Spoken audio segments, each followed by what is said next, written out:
And welcome back in. We are continuing our bracket breakdown series, The Good, the Bad, and the Ugly. Today we are talking about Bracket 3. I'm Levi. I'm Jacoby. And I'm Joe. And this is the Thought Vessel. Welcome to the show. We have a very special guest to help us understand what Bracket 3 is about. So we are welcoming to the show today, JM from Trying Casually Games. Welcome in. Hey, thank you so much for having me. It's our first repeat guest, too. Yippee! Ooh, am I that special? Bro, why would you be anything less? You're awesome. I'll show you my Thought Vessel sticker on my phone. Oh, look at that. I love it. Yippee! I love it. Sticker the first. So I guess you're on the two-time guest club. We don't have, I guess, very special knighting ceremony like other YouTube channels. Phrasing. The phrasing, yeah, the two timing, yes, like, golly.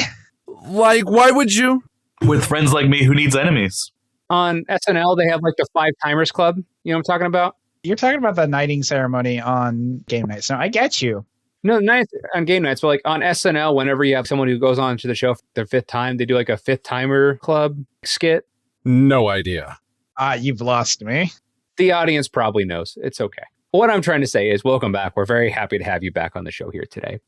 We are talking about Bracket 3. This is the kind of the middle of the ground. A lot of things are included into this bracket. We have the introduction of the Game Changer list, which we'll talk about. But we'll go over Bracket 3 at a high level. What is the definition as it stands? We'll go into the good, the bad, the ugly, the bracket, kind of where we stand with it right now. As it stands right now, Bracket 3 is the upgraded category. Players expect decks to be powered up with strong synergy and high card quality. They can effectively disrupt opponents. Win conditions that can be played from hand in one turn, usually because of steadily accrued resources. Gameplay to feature many proactive and reactive plays. To play at least 6 turns before anyone wins or loses. That to me is a bit surprising. We'll talk about that later. You can have 0 to 3 game changers. You cannot have mass land denial. You cannot chain extra turns. And there are no 2-card combos before turn 6, which includes game enders, lockouts, or infinites.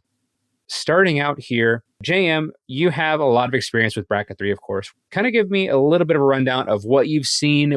Did you have a stream before the bracket system, like with the traditional power levels? Absolutely. Bracket 3, or as Joe made the joke before the show started, my 7s are all kind of like our bread and butter.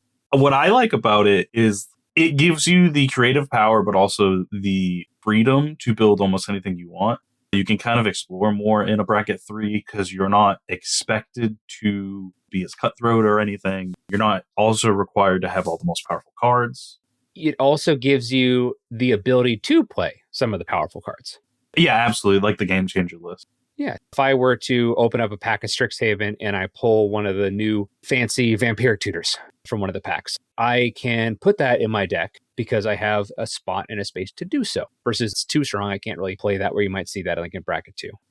Plus, you also get to experience a lot of high power plays along with those game changers to maybe not even get to Bracket 4 or Bracket 5 or that competitive mindset. But it's still in that way of, hey, I decided to do this really powerful thing. Let me show you.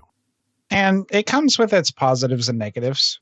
One of the big things about it that is a positive is that it lets you help players experience the high capacity that this game is capable of. Intricate interactions with cards, something people wouldn't normally think about if they only ever play with a precon or lower tier decks or they're new to the game, which is a boon. A bane about it is that it introduces a lot of controversy when it comes to those opinions.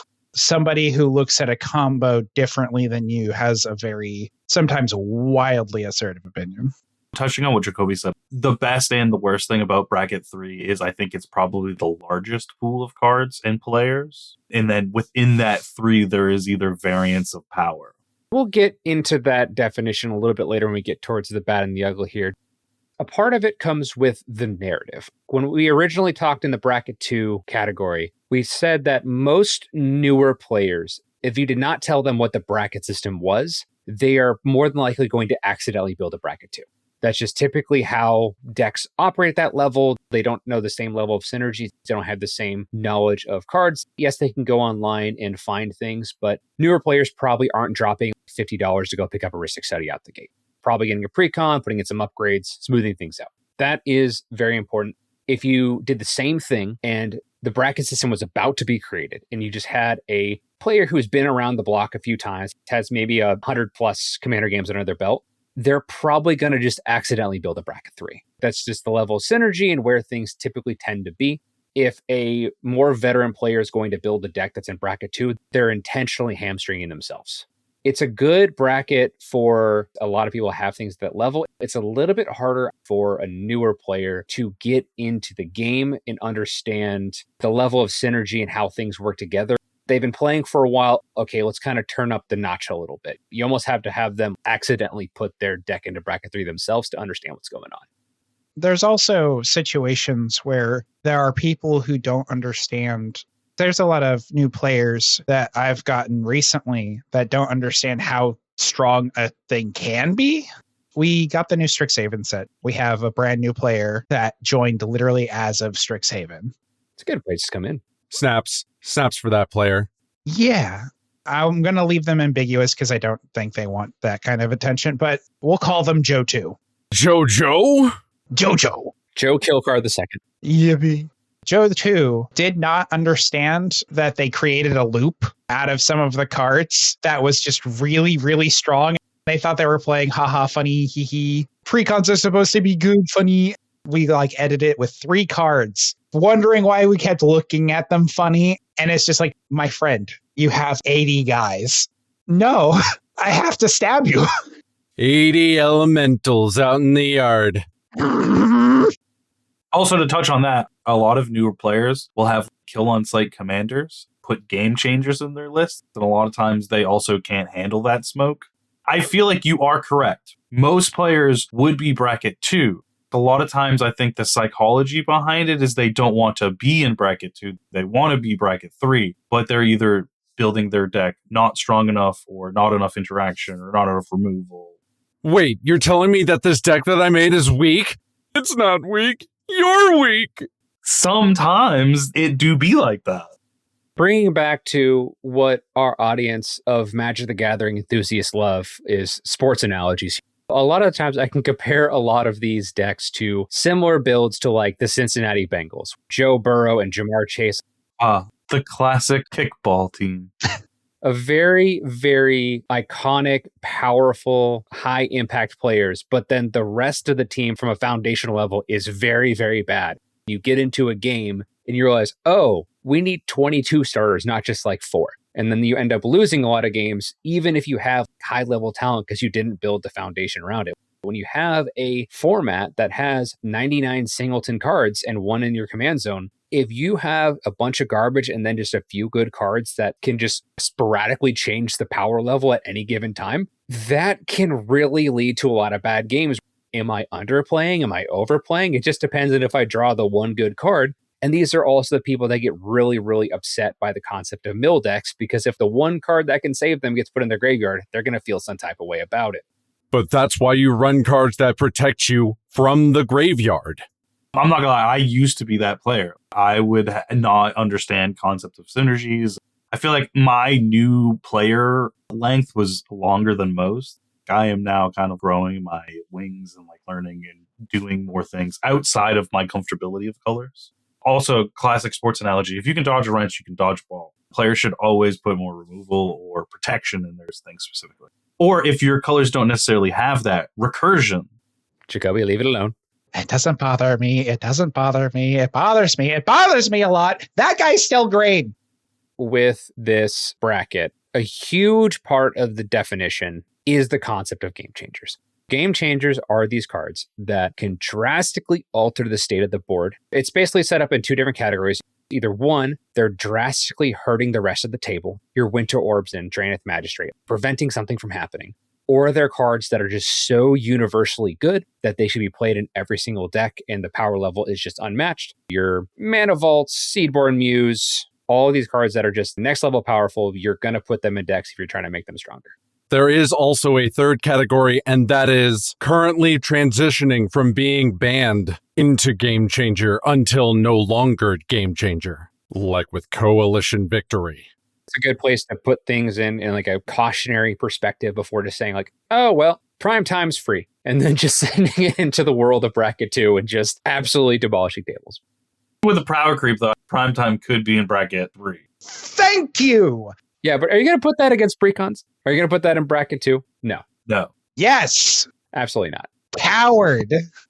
This is the first bracket in which we get the ability to use any of them. And I do appreciate having specific cards as part of the power level conversation, and I'll give you a reason why. I had a message come through in Discord, and every once in a while, I'll fill in if somebody has to miss for a stream. Ironically enough, Jam, it looked like you were the one that was out. I'm not going to bring the creator on just for the nature of the story. I knew 3 of the 4 people. I was like, I'm not sure who's going to miss on this one, but I'll go ahead and hop on. I have a general idea of the vibe of the table and who's going to be there. I can have a deck available. This particular streamer plays late at night. Wasn't going to hinder my schedule at all. I'm like, cool, I'll hop on. But we had one person that I did not know. This person is known more for playing proxies and things like that. Financially, there's no restriction. You can just kind of do whatever you want. I do not believe that they are aware of the concept of the bracket system, because usually when newer players accidentally make 2s, this was kind of the opposite situation. We agreed ahead of time to do a bracket 3. I played a Sisay Waylight Captain deck that I've been working on that gets the Monarch into play and then gets Brina in play to incentivize attacking certain directions. Adds extra layers of complication to the board. The first game was a Mikey and Raphael deck, the Gruul deck that sneaks in the attacking creatures. He started out putting in a Gemstones Caverns. You typically don't see Gemstones Caverns that often in bracket 3. That's more of a CDH style card. It's not unheard of, but a little bit surprising. He followed it up with a Chrome Mox. So I was like, okay, that's one of your game changers. Played a land. There may or may not have been a Soul Ring involved at that point. They also put in a Sylvan Library to kind of refill their hand. Usually when you have someone like drop their whole hand to put in a bunch of mana acceleration, they're at least out of cards. I can remove their command and we'll figure it out. That really hurt the situation. The take 8 feel great. 1 or 2 game changers out already, going to refill their hand. I think one of the person technically played a Soul Ring, but everyone else was basically doing land pass. He played a Ritual and then got out his commander and attacked. The card that came up top was Ancient Copper Dragon. Oh, so we're just dead. There's no way we're stopping this. Scoop up, go game 2. Promised to bring out a deck that was more like bracket 3. He didn't change the title of who his commander was, so I didn't really know who it was out the gate. But I was like, I'm just going to take a look at this list to see what it was. Typically, when I'm playing a bracket 3 and I need to get my commander out, like it's a 7 mana, I'm probably not using Chrome Mox because I want to use something like Mana Vault or something that has more of a mana acceleration versus just a 0 drop. Looked at his list and he had 9 game changers and the deck was worth about $8,000. Way above what you would expect at a bracket 3 table. Typical bracket 4, maybe even 5. It probably would have been fine in bracket 4. It would have been stronger and on bracket 4. I don't think it was set up with the rest of the cards in 99 to be on a bracket 5 meta, but very, very, very strong. Yeah, fringe at the very least. The next game he played, also frustrating because he had some audio issues, so we only got like 3 out of every 4 words. And I'm playing a deck that's very reactive. If I don't know what the hell's going on, it's really hard for me to do anything. I ended up looking at that list as well, and that was another 7 or 8 game changers and was still like north of $8,000 or $9,000. I think we got through 2 games. The total turn count was maybe 8 turns between them. No one could really do anything. Like I could have potentially done something to stop him if I knew what was going on to kind of slow him down a little bit. It was far and away too much power for the table. It was abundantly clear that was the case. Having these cards included is a good thing to have. If you're running like 5 of these, this is too strong for what you're doing at the table. Some people don't necessarily like it. They think that maybe Soul Ring should be on the game changers list and stuff as well. But I think being able to have specific cards to point to in the conversation can kind of help steer things with the expectations. Yeah, game changers were essentially made that way as pieces to talk about. Hey, what kind of power are we talking here? Well, my deck has this piece, and this piece. Okay, we're getting to some power here. From that, the best parts of the bracket, very, very easy to find games for, very flexible with deck construction. There's a lot of fun that can be had, and I feel like a lot of content creators will actually use bracket 3, do some powerful stuff, but the game still lasts long enough. Usually it's a level playing field where there's a lot of fun dynamic things that can happen without just being, oh, he played a tap land, that's so strong. Like it's some actual functional stuff there. Very good for content creation and all that other stuff as well. And in addition to that, it's one of the preferred brackets for other external types of games. Bracket 3 makes a great archetype for Arch Enemy. or something I've recently gotten into, which is something called Horde. There's extra bits that the game of Commander typically doesn't have that are really fun, very interesting, sometimes rather intricate. One of my favorite game modes of all time outside of Two-Headed Giant is Dragon's Lair. I force us to do every time we go and see it at a convention. I just love that game mode. Bracket 3 decks sit very consistently on the bridge of fun to those kinds of modes because anything higher just doesn't feel quite right. And anything lower doesn't feel up to snuff sometimes for a mode that can suddenly turn the tables on you very quickly. It's the universal wrench to the car. Why won't you work? And then you have to build a new mode, and you could use Bracket 3 as the basis to figure out what is wrong with the game mode and not what is wrong with the decks. Yes, the classic way to fix something. Hit it harder with a wrench. We talked a lot about the positives. Let's get a little bit towards the negatives or the bad. This is a really big, sincere problem that we had to deal with. But the main thing when I think of with bad with Bracket 3 is the blurred lines.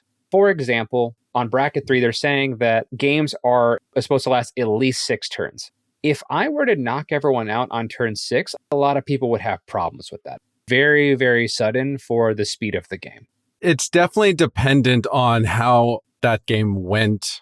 If people did have removal in a timely manner, exactly what the overall strategy of each deck was. Because just as expansive as Bracket 2, Bracket 3 is the other side of the bread and butter of Magic when it comes to EDH.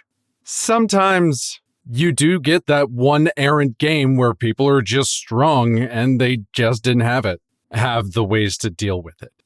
An issue with Bracket 3 tends to be that the game changers that are very prevalent are the board wipe styled ones. Bracket 3 makes Cyclonic Rift and Farewell feel the absolute worst. Yeah. They are very feast or famine on a conversation level with game feel at the end of the game. Either you get praise for it or you get you just had Cyc Rift, whatever, scoops up your cards. Yeah, Cyc Rift is Blue's Craterhoof Behemoth almost. Craterhoof Behemoth almost gives that same feel, but it's not a game changer, I don't believe. No, because you have to build up such an established board state for Craterhoof to be a thing, versus a lot of cards on the game changers list at this point are you can play them whenever and they're good. But still, you could make an argument for Craterhoof having that exact same feel over time in a Bracket 3. It was always going to be the argument of, oh, you just hit Cyc Rift, whatever.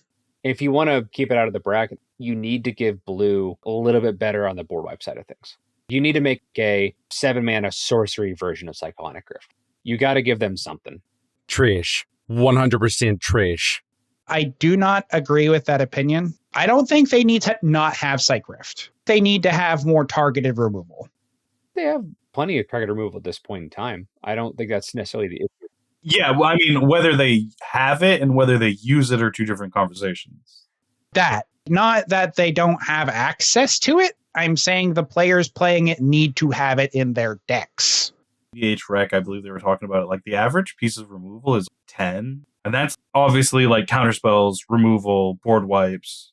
And then you look at like other people's decks. I think I'm running 12 pieces of interaction sometimes. Octavio's running 18 to 20 sometimes. Well, I consider Counterspell a more protection, but that's a my opinion thing. I consider those removal. I also consider them removal. I do too. Because you can use them as protection for sure, but you can also use them to remove a troublesome spell or creature as it's coming in. Yeah, I'm protecting my face. No.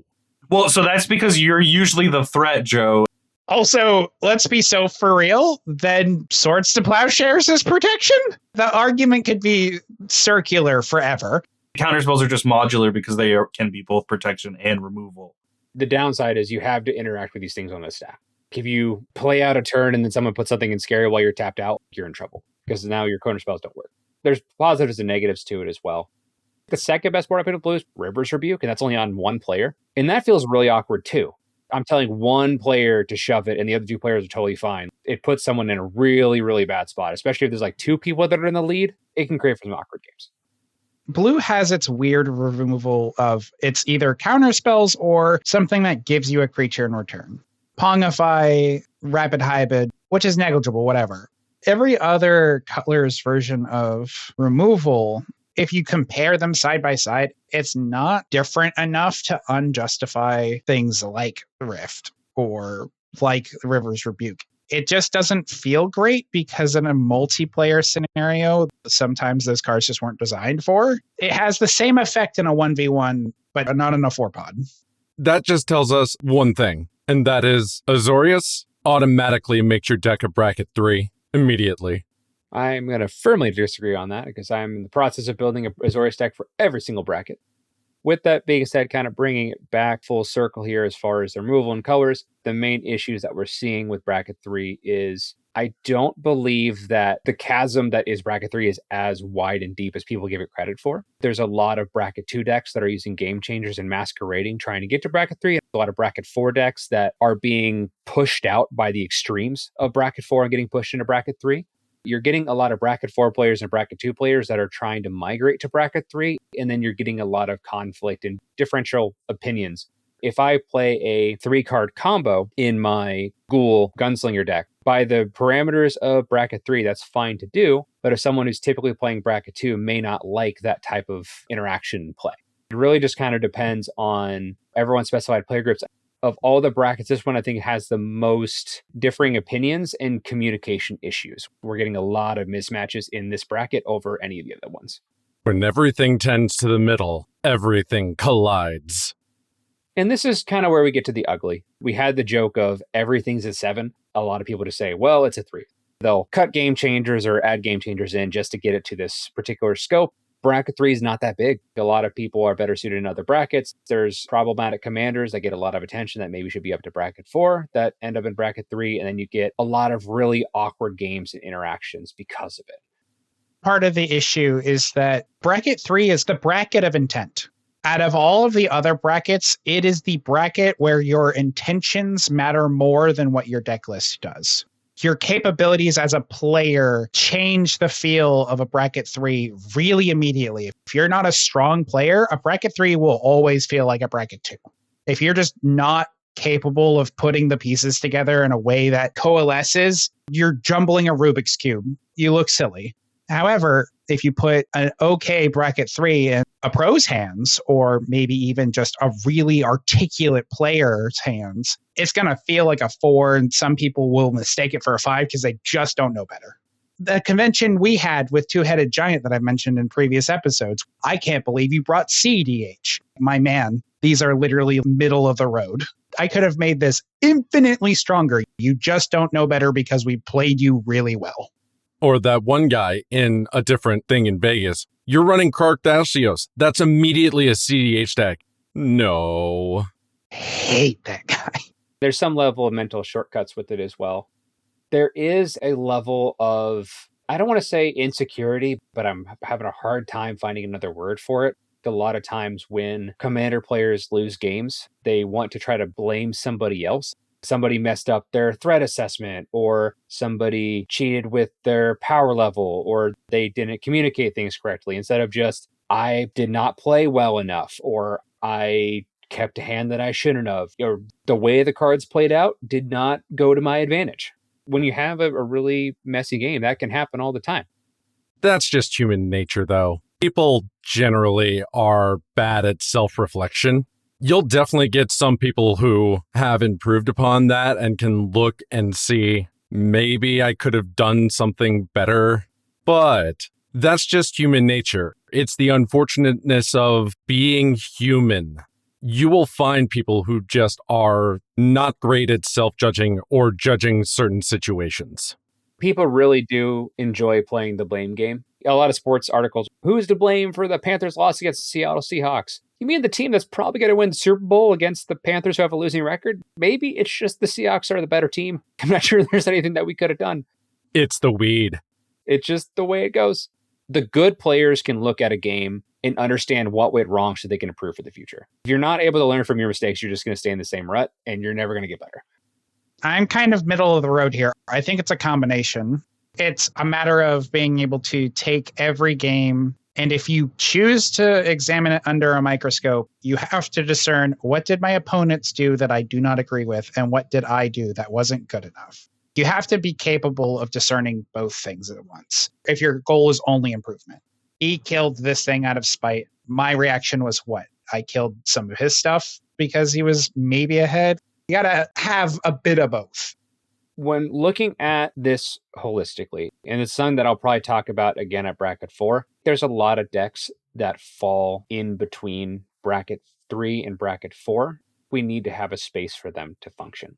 There are some decks that are more of a stacks build, which is typically only reserved for bracket 4, but they're not going to be able to keep up with bracket 4 is doing. Or there's combo decks that seem to be kind of pushed to the side. We even went over some different bracket combinations and how the EDHREC community is currently perceiving them. More undesirable types of gameplay that people aren't wanting to see, but we need a place for a lot of that to go. Like a 3.5 kind of needs to exist without having, oh, this is a high 3, because that just seems like you're kind of being disingenuous. It just puts people in a really weird spot. Yes, the Pathfinder of the bracket system. This is why I say that bracket 3 is probably the largest, because people who don't think they can quite hang in 4s will take out a game changer, then it's technically a 3. Or people will put a game changer into a precon and it's technically a 3. I don't think if you got down to the nitty gritty of your deck, I think there would be more clear roles and numbers. People muddle the lines, like Joe says, like I think self-actuation or self-reflection. Yeah. Taking a look at like, okay, this deck did this thing. Is this truly a game 3? Is my intent stronger than what I'm trying to do with the other people or whatever? I think the opposite of that is true. We have this bracket, powered up, strong synergy, high card quality. That also is important to remember. The stuff in your deck universally is just better than it is at bracket 2. Bracket 3, on average, is stronger than we're giving it credit for. There's a lot of decks that typically should be in bracket 2 that are trying to migrate up and bringing down the average. Oh yeah, I absolutely agree. Honestly, bracket 3, it's a big bracket. I don't think it's as big as bracket 2 probably should be. If we were to realign things, a lot of bracket 3 should go to bracket 2 and just take out your game changers and figure it out. I have several of those decks. If I just took out the game changer, it would 100% hang. I love big brackets, and I cannot lie. You other players can't deny. We literally have cards that can deny. I literally cast deny right now. Insert whap, whap, whap. How dare. Get wrecked. Well, that is all the time that we have. Any other final comments before we depart? Bracket 3 is the best. For the most part, even if we went over all of the bad and ugly, it is still the one that a lot of players still choose at the end of the day, even if they may need to understand their assessment of decks and cards a little bit better. People think that because we're talking negatively about something, we automatically hate something. The deeper conversation is that if we actually truly like something, we can talk about the things we don't like and it be constructive and not hurtful.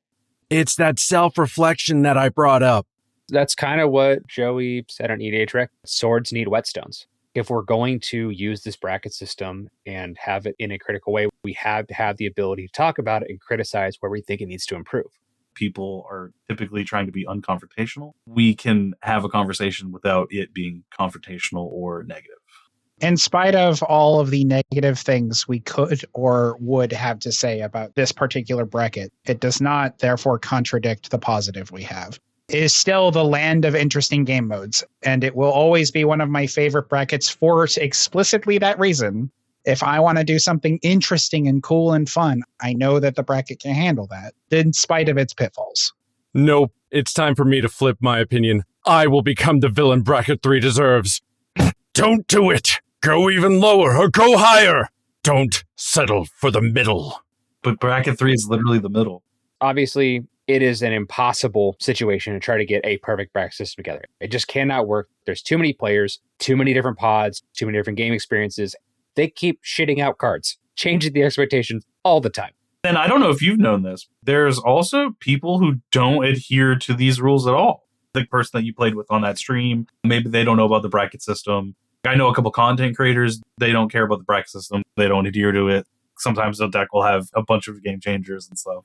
Which, that's fine. If you don't want to adhere, you have to understand you're probably building bracket 4s and 5. Do not show up to bracket 2 and bracket 3 streams. Be aware of it. Shoving your head in the sand doesn't do anything good for anybody. I wouldn't trust those people. They don't sound like the kind of people who would talk about a game at all or game feel. I'm not going to say it's everybody, but this feels like that same energy where someone's like, yeah, I tap 7. You start counting. You have 6 lands, sir. Screw the rules. I have the best card. And they slap their debit card on the table. Then you realize one of those lands is a temple of the false gods. I reject your reality and supplant my own. Yeah, then you're like, oh. All right, well, that is all the time we have. JM, thank you so much for coming out and helping us break down Bracket 3. Always appreciate you having on the show. Absolutely. It's always a pleasure to hang out with you guys. You guys are amazing. Yippee. I've been Levi. I'm Jacoby. And I'm Joe. And I'm JM. And this has been The Thought Vessel. Have a good morning, afternoon, evening, or night, depending on when you're listening in. Take care, guys. All right. This deck is definitely based off of the Like a Boss song because it definitely promotes synergy. My deck's about a 7 on a bracket scale of 1 to 5. Oh, that's not a non-band commander? Psych riffs.